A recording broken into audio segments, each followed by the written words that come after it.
All right, listen, we got a great fight card this weekend. I don't want to look past that, but the Sphere is coming very, very close. I just want to get an update on that. Where do you stand in terms of preparation? And, I mean, that's obviously a huge event. How much is left to do between now and next week? It's all the work is done. Now it's about rehearse.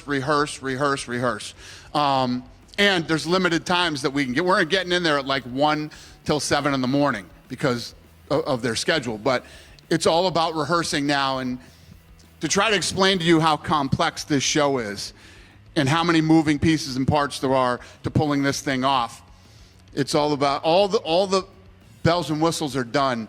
Now it's about execution. You know, you made big promises, obviously, what this show is going to be. How confident are you going to be able to deliver on those promises with this being the greatest sporting event of all time? I'm extremely confident. You know, I've sat in there and I've looked at the stuff already, and so I don't know if I told you guys this last time I talked to you, but we walked into the Sphere, and you know, I ain't gonna lie, you know, there's a lot of pressure on me, and I'm thinking about all these different things that, how's this? Is this right?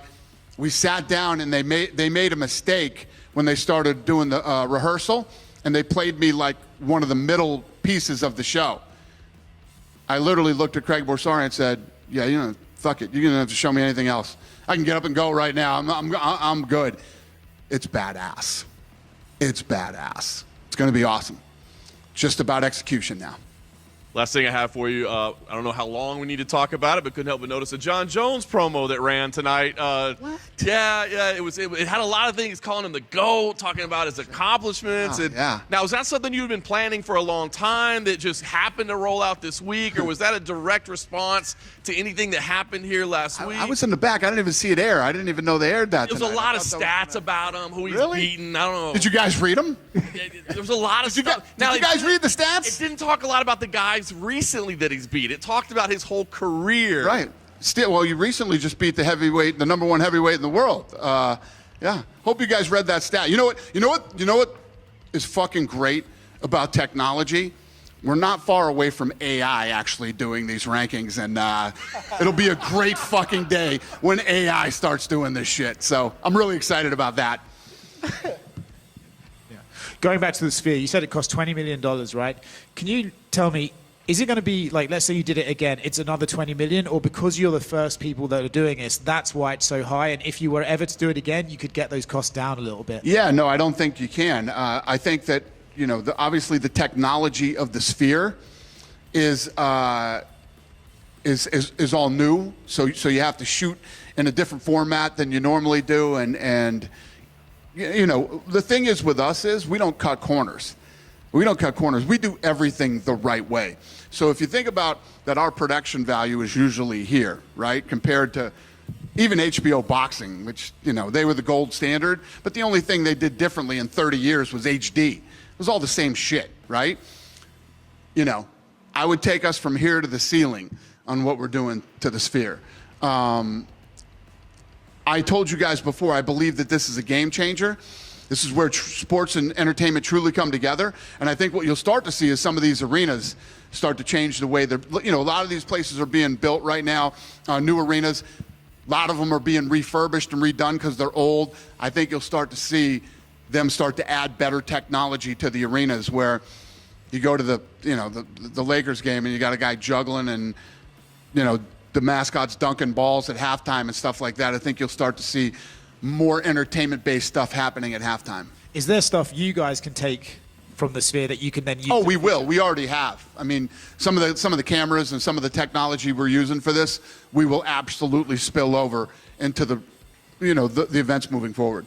Did you see Alex Pereira's tweet today or Instagram post today? I didn't, but Lene told me about it. Yeah. So what's your take on that? So because I wrote a thing and I basically said if he goes to middleweight, forget about him ever fighting at heavyweight, right?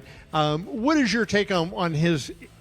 He seems to have this kind of unusual interest in middleweight for whatever reason. There's a lot of contenders. He hasn't fought Ankalaev yet. I know Ankalaev has a fight, but I disagree. My take on him is he's fucking nasty. That's my take on him. He wants to move up. He wants to move down. He wants to go That's why people love him. Those are the type of fighters that people love. You know, Pereira wants to fight everybody. I love it. So what do you do with a guy like that when you have a guy like that? And Drickus, hey, look at the run Drickus is on, right? I mean, he's kicked ass and, 1, 2, and 3. I think he's beat in the rankings and everything. So you promise a fight to Strickland. If Drickus comes out of that, would you grant Alex's wish, assuming he beats Khalil? I don't know. The thing that's great about it is, first of all, I said a minute ago, it's why everybody loves him and he's great. But it also gives us a ton of options that, as we're in matchmaking, should we do this? Should we do that? Shouldn't we do this? Shouldn't we do that? I don't know. It's a good problem to have with a guy like him. And I know. How about he's on vacation in Australia and accepts the last-minute fight? I mean, just everything about Alex Pereira is what makes fans absolutely love the guy. He is 37 years old. That's the one. When you look at the one negative in terms of if he goes down, and the reason I call it a negative is this. If you want to see him try to make history and win a heavyweight title and become the first UFC champion to do it in 3 divisions, you're talking at least another year, right? And at that point, he's past 38, heading to 39. Time becomes an issue there. So do you ever have a conversation with him and sit down and try to, kind of map out a little bit, say, because that would be so unusual, Dana, to win a title in 3 weight classes. Right. And he's a big man, and you put on 10 or 15 pounds of muscle, and he's 245 just like Jones. Yeah. No, listen, all these guys are battling time. They all battle time.